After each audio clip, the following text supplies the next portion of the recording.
Jovem Pan Saúde. Olá, bem-vindo, bem-vinda ao Jovem Pan Saúde. Eu sou Lívia Zanolini e no programa de hoje vamos falar de labirintite. Mas nem sempre tontura, vertigem, desequilíbrio são sintomas dessa doença. Podem ser sinal também de outras doenças que afetam uma região interna do seu ouvido. E para entender melhor essas doenças, labirintite e tantas outras, está presente aqui hoje o Dr. Saulo Nader, que é neurologista especialista em labirintite. Doutor Saulo, bem-vindo, obrigada. Obrigado o convite, bem-vindo todo mundo aí ao nosso bate-papo. A gente que agradece. E também a doutora Patrícia Arena, que é otorrinolaringologista e otoneurologista. Doutora Patrícia, também obrigada pela presença hoje. Eu que agradeço aqui a oportunidade, vamos levar informação aí sobre labirintite e muito mais. Doutor Saulo, vou começar com o senhor. Labirintite é um assunto muito recorrente porque muita gente acha que tem labirintite, alguns têm, outros não. Eu tenho muito problema de tontura, às vezes eu acho que é e que não é. Existe uma estimativa de quantos brasileiros sofrem desse problema? E o que é a labirintite, enfim? Vamos lá, né? Falando de tontura como um todo, a gente tem alguns estudos internacionais que estimam que mais ou menos 30% das pessoas, 3 a cada 10, vai ter tontura em algum momento da vida. É muita gente. Então, você que está ouvindo a gente, ou você tem tontura, ou algum parente, ou algum amigo do seu convívio social. Com certeza tem, porque 3 a cada 10 pessoas vai ter que lidar aí com a chata, com a danada da tontura ao longo da vida. Agora, quando eu falo labirintite, né, vai aqui uma grande revelação, a verdadeira, real labirintite, ela é bem rara, né? O que é a labirintite infecciosa? É quando eu tenho uma invasão de bactéria ou vírus no meu labirinto. Quem não está vendo a gente, eu estou mostrando aqui um modelinho de um labirinto, que é um órgãozinho cheio de curvas, cheio de canais. Quando eu tenho um vírus ou bactéria que invade ele, eu tenho a labirintite, a verdadeira. Só que, né, a gente chama tudo de labirintite, mas não é bem assim, não é mesmo, Patrícia? É isso aí, Você, Saulo. Patrícia. Pois é, inclusive o Saulo estava dando alguns dados, né, sobre a incidência da tontura. Foi feito um estudo aqui em São Paulo em 2015, mostrando que 42% das pessoas que moram em São Paulo ou tiveram ou estavam com alguma queixa relacionada à tontura. E a terceira queixa mais frequente em pronto-socorro, só perdendo para dor e para dor de cabeça e para dor lombar, outros tipos de dor. Então, a terceira queixa mais frequente, seja no pronto-socorro, nos ambulatórios de clínica médica. Então, a gente tem muita gente sofrendo desse mal, mas sim, tem como diagnosticar, tem como fazer o tratamento adequado. E aí pode ser tanto conosco, otoneurologistas, que é o otorrino, que diagnostica e avalia os pacientes com tontura, como pode ser com o neurologista. Eu falo que eu e o Saulo, a gente vai por caminhos diferentes, mas a gente chega no mesmo lugar, né, Saulo? Perfeito, né? Hoje a gente sabe, né, para revelação em quem está ouvindo a gente, que temos doenças no labirinto que geram vertigem e tontura, doença no nervo do labirinto que geram vertigem e tontura e, para surpresa, sim, né, doenças no cérebro, doenças neurológicas que geram tontura.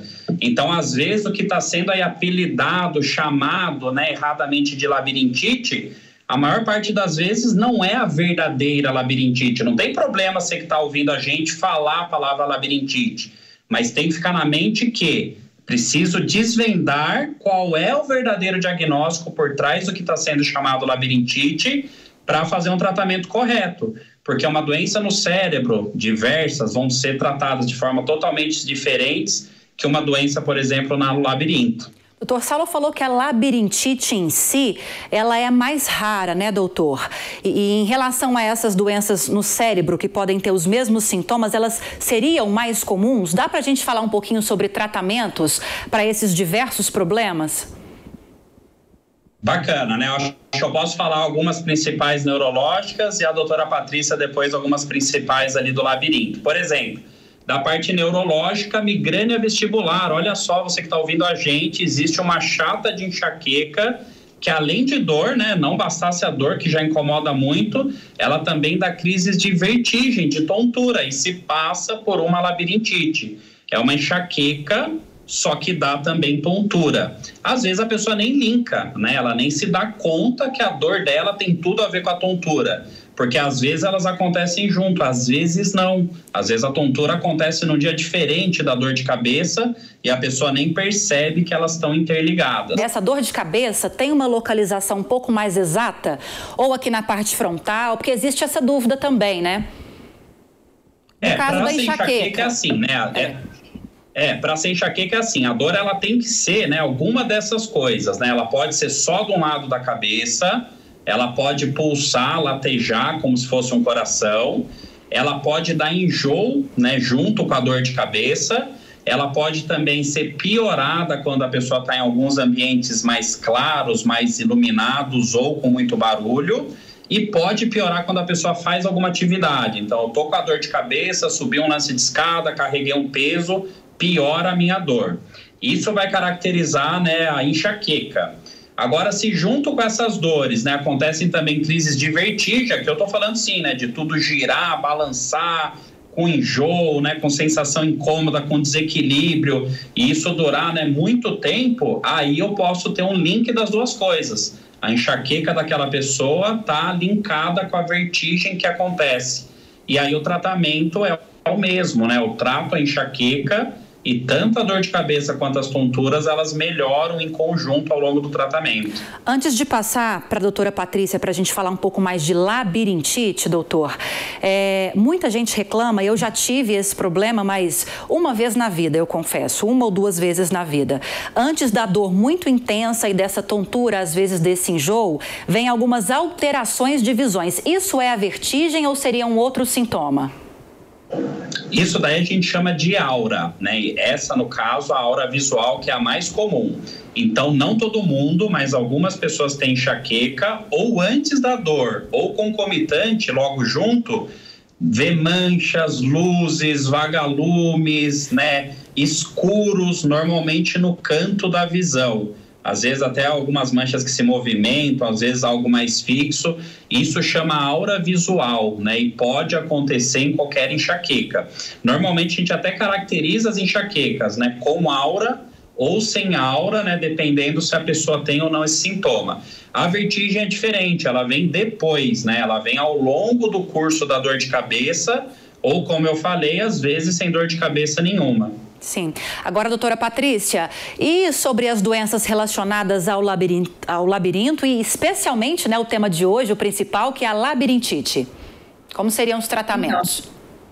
Então, na verdade, até só dar uma informação importante para quem nos ouve, quem nos assiste, é que tá com tontura, desequilíbrio ou vertigem, procure um médico, de preferência um médico especialista. A tontura pode ser coisa séria, como o Dr. Saulo expôs antes, pode ser uma doença neurológica, é diferente do tratamento das doenças que acometem o labirinto. E aí, quando a gente vai para o labirinto, tem uma infinidade de doenças, inclusive elas podem cursar não só com vertigem, com tontura, mas também podem dar perda auditiva, sensação de ouvido abafado, o famoso apitinho zumbido no ouvido, né? Então a gente tem uma doença que afeta o labirinto, que tem uma causa desconhecida, que é chamada doença de Meniere, que o paciente, geralmente, ele fala, olha, meu ouvido tampa, apita e logo depois vem a tontura. Então, essa é uma doença que a gente pode ter outros sinais e sintomas juntamente com a vertigem, né?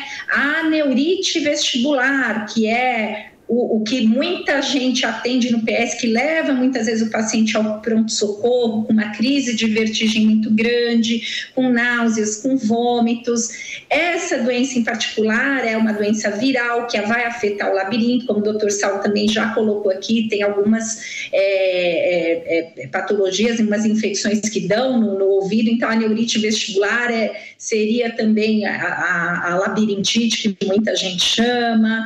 A gente tem tem também a VPPB, que é a doença dos cristalzinhos, que se soltam lá dentro do labirinto, vão parar nas curvas do labirinto, e aí o paciente tem tontura quando ele faz determinados posicionamentos da cabeça. Então, dá para listar aqui uma infinidade de doenças que afetam ou o labirinto, ou o nervo, né, que leva informação até o sistema nervoso central, ou as próprias doenças neurológicas, como a tontura postural perceptual persistente, por exemplo, que o paciente tem uma tontura que é o tempo inteiro, tem uma sensação de instabilidade, piora quando vai ao shopping, quando está em ambiente com muita gente, um ambiente muito luminoso, a enxaqueca vestibular, como o Dr. Saulo colocou. Então, uma infinidade de patologias, e cada uma delas vai ter um diagnóstico e um tratamento adequado. Lembrar também que um paciente pode ter mais de um tipo de tontura.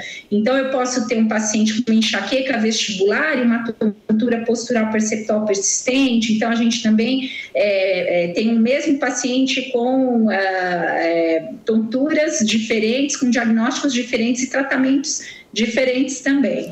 Mas, geralmente, esse tratamento vai envolver medicamentos, doutor? Eu sei que são tratamentos diferentes, como a senhora bem explicou para a gente agora, mas, geralmente, vai ser preciso introduzir um medicamento na vida desse paciente, né? Então, a gente tem o tratamento para as crises, a gente tem as síndromes vertiginosas agudas, e a gente tem as síndromes vertiginosas crônicas e as episódicas. Então, para cada tipo de doença, a gente vai ter um tratamento, e nem sempre o tratamento é com medicação. Claro, para a crise, para o paciente que chega ao pronto-socorro vomitando, com tontura, a gente vai ter os medicamentos sedativos, as medicações que a gente usa ali para fazer aquele SOS, para melhorar aquela crise no primeiro momento, mas geralmente o tratamento gira muito em torno da mudança de estilo de vida, de hábitos. Eu sempre tenho cuidado de perguntar sobre sono, alimentação, status hormonal. Às vezes é aquela paciente que está entrando na menopausa e está começando com crises de vertigem por causa das alterações hormonais. Pacientes com hipotireoidismo, está descompensado, pode ter crise. Então, às vezes a medicação não é específica para problemas ou neurológicos ou labirínticos. Às vezes vai precisar de um hormônio para regular a tireoide, ou vai precisar de uma medicação para regular o açúcar do sangue. Para quem tem diabetes, eu faço muito diagnóstico de pacientes com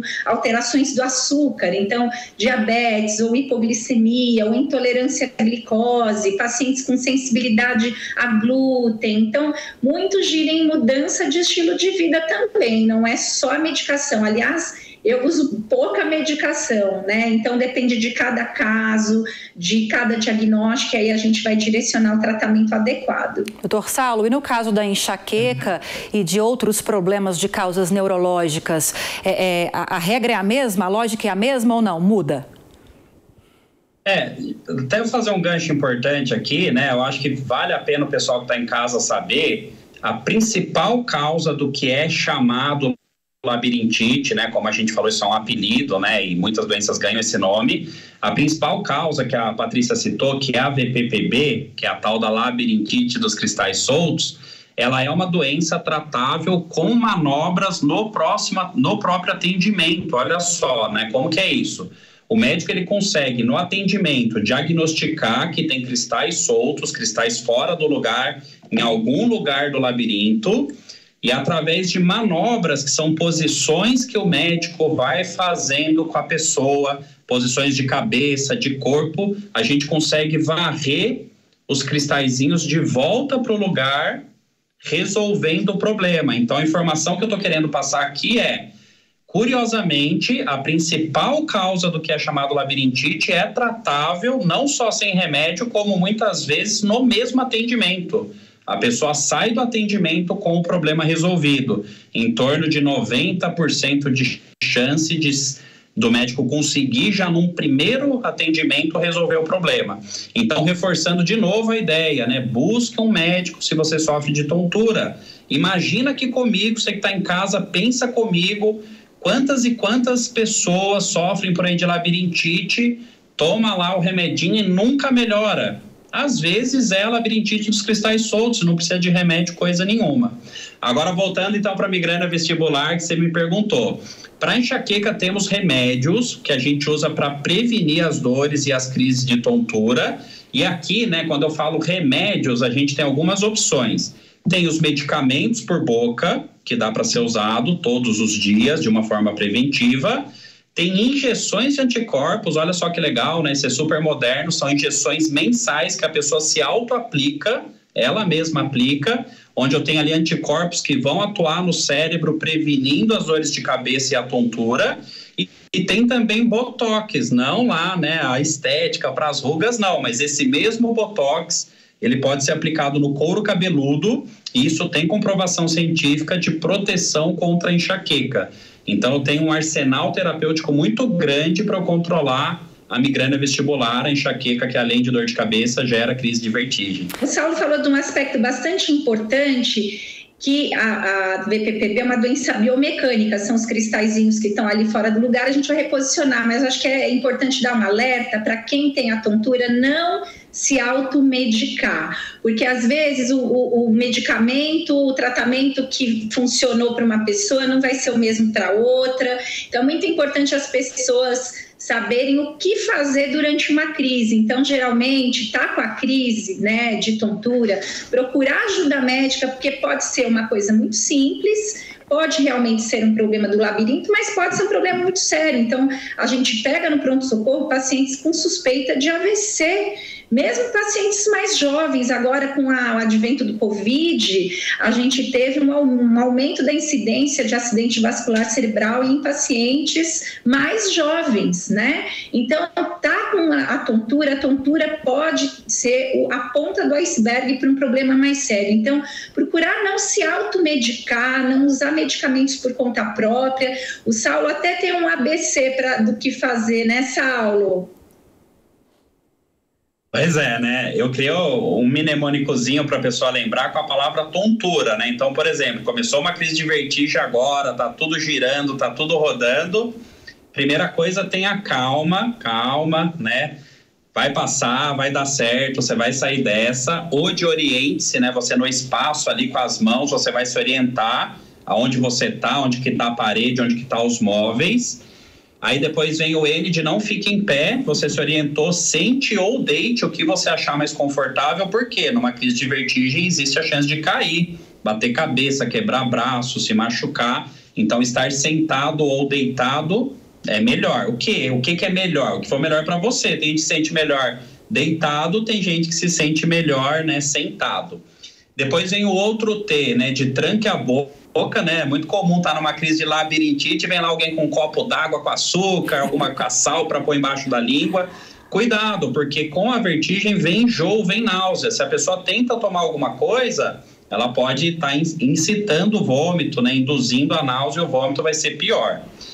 Aí depois, né, tem o de una forças, calma, né, você já chegou até aqui, você já está protegido, você já está sentado, né, ou deitado, você não colocou nada na boca. Aí vem o R de remédios, aqui sim, né, qual remédio? Aquele que o seu médico te indicar, não se automedique jamais, mas existem remédios que eles encurtam uma crise de vertigem e diminuem a intensidade, o seu médico, quem vai te passar os remédios né, indicados para o seu caso. E o último A do tontura, aguarde, né? Toda crise ela passa. Existem crises de vertigem que duram segundos a minutos, infelizmente crises que duram horas, né? Às vezes até dias, mas a crise sempre passa. Agora, é uma primeira crise da vida, muito forte, muito prolongada, ou é uma crise diferente do que você está acostumada, vai para o pronto-socorro. Lá no pronto-socorro, um médico vai te avaliar para saber, né, se tem alguma urgência a mais ou não e te medicar para você voltar melhor para casa. Agora, doutora Patrícia, o doutor Saulo falou sobre essa possibilidade de várias ocorrências ao longo da vida. E me bateu uma dúvida, nós desenvolvemos a labirintite e esses tantos outros problemas que levam esse rótulo também? Ou nós nascemos com esse problema em determinado momento da vida, aquele gatilho, né, ele começa a se manifestar? Quais são as causas? Tá, então a tontura, né, para quem não sabe, não dá só em adulto e também não dá só em idoso. Pode acontecer na infância.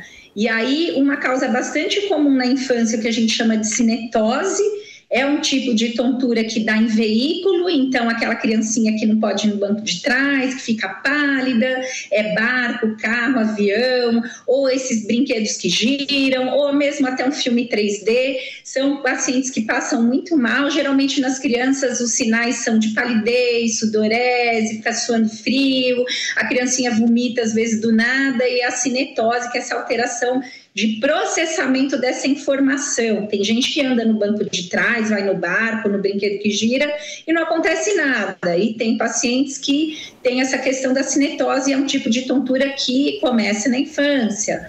A gente também tem uma alteração anatômica que é chamada aqueduto vestibular alargado, e que aí a criança vai ter vertigem a partir aí dos 2 aninhos, mais ou menos, vai ter vertigem, perda auditiva progressiva.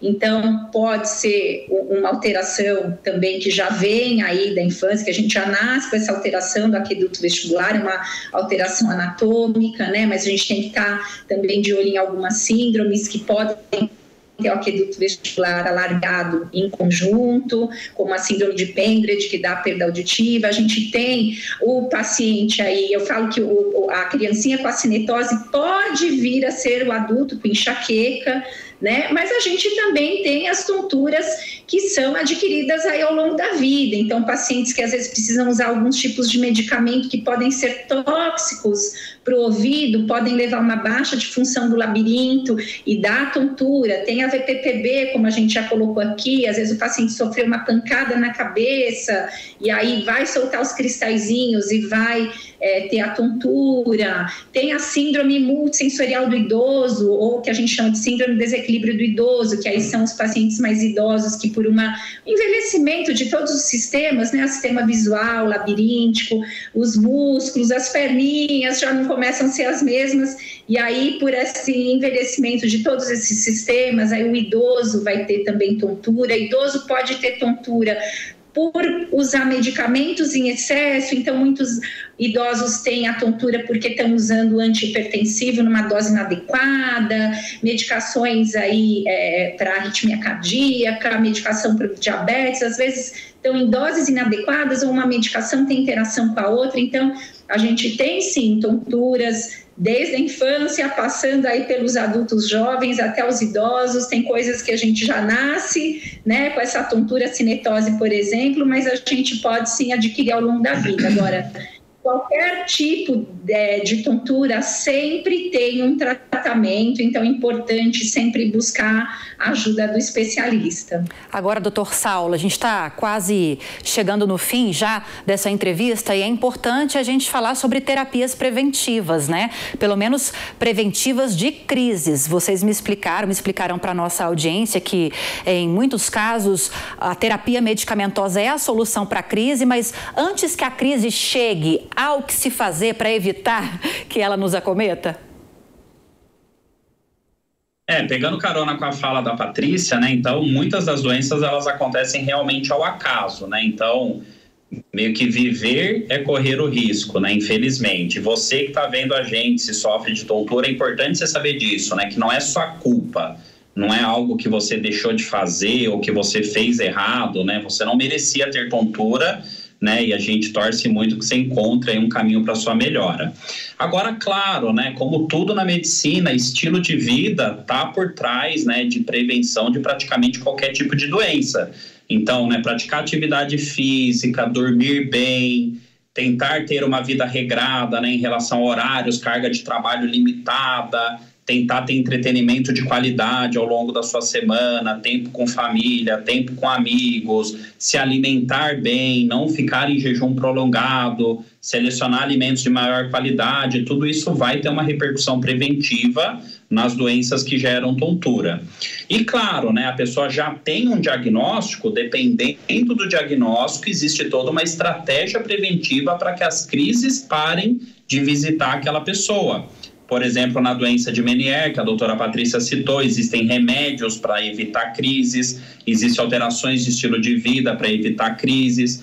por exemplo, na migrânia vestibular, como eu citei, por exemplo, na TPPP, na vertigem fóbica, que foi citado aqui também. Existe toda, né, uma estratégia, além de remédios, de modificação de estilo de vida, terapia cognitivo-comportamental, reabilitação vestibular, são ferramentas que ajudam a blindar aquela pessoa para que ela não volte mais a ter crises, né, as temidas crises, e a tontura chata, né, que invade, né, e acaba com a qualidade de vida de tanta gente. Agora, doutora, a gente tem um minutinho, peço para que a senhora seja bem breve. Algo a se acrescentar a respeito dessa mudança de estilo de vida para tentar evitar essas crises? Com certeza. Então, alimentação, comer a cada 3 horas, evitar o jejum prolongado, cuidado com o excesso de doces, bebidas alcoólicas, o cigarro pode levar também à baixa de função do labirinto, drogas, atividade física é primordial, porque vai trabalhar a parte muscular, visual, a própria coordenação motora, marcha, principalmente para idosos é muito importante, tem vários estudos com Tai Chi Chuan, por exemplo. Sono adequado é fundamental, muitos pacientes que não têm sono adequado podem futuramente desenvolver, inclusive, Alzheimer, tem a baixa da cognição, então é muito importante cuidar de todos esses aspectos. As mulheres que estão na menopausa, no climatério, mesmo período menstrual, estão com um ciclo descompensado, precisa regular. Então, são muitos aspectos, mas que nem sempre, tá vendo? Precisa de medicação e a gente tem como fazer essa abordagem mais ampla e como um todo do paciente. Doutora Patrícia, muito obrigada pelos esclarecimentos, pela mensagem de hoje. Eu que agradeço a oportunidade e precisando, estamos aqui. Procure o seu médico, não sofra com a sua tontura. Com certeza. Doutor Saulo, muito obrigada pela entrevista. Volte sempre. Obrigado, né? E mensagem final aí para você de casa, né? Exatamente essa, busque ajuda e estamos na torcida aqui para que encontre seu caminho para melhora. E o Jovem Pan Saúde fica por aqui. Como sempre, agradeço a sua companhia. Espero que tenha gostado do programa de hoje. E como sempre digo, se tiver alguma dúvida ou sugestão de tema, é só enviar um e-mail para a gente. saude@jovempan.com.br. Para rever essa e outras entrevistas, é só acessar o canal Jovem Pan Saúde e também o aplicativo da Panflix para Android e iOS. Um grande abraço para você e até a próxima. Jovem Pan Saúde.